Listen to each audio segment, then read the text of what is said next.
Give me a minute and let me talk about the complete ridiculousness that is the Russian Communist Party. The Communist Party still exists in Russia. It's very small. I don't know, I think 6% of the electorate or something like that. Less than 10% is in the Russian Communist Party. They're not in favor these days. There's an understatement. But they have petitioned Moscow for an investigation into the death of Stalin at the hands of a Western plot. That's right, my friends. Now they're going to open a cold case file from 71 years ago and try to blame the West.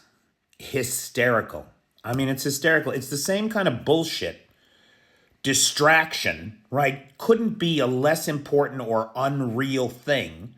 And that's the same kind of shit we get from the maggots in America. RFK and his bullshit about tap water. The anti-vax movement. This kind of nonsense, the hysteria over immigration.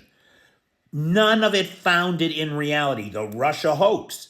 These bastards have gone from Russia hoax to, yeah, we colluded with Russia and there was nothing illegal about it. I mean, give me a break.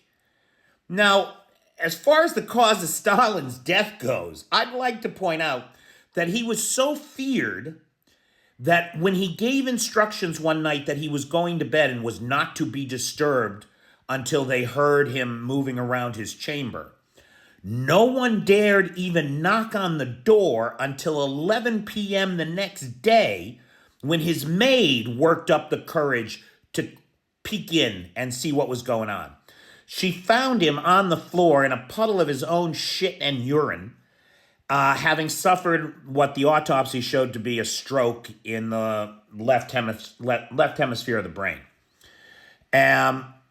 His blood pressure was so high and the state of Soviet medicine was so poor that they bled him with leeches.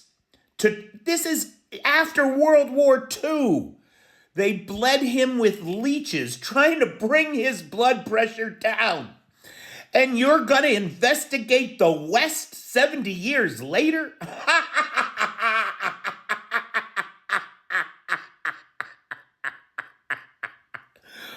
When I think of the clown show that the Kremlin is these days, Stalin would roll over in his grave. You guys would be the first ones he'd put up against a wall.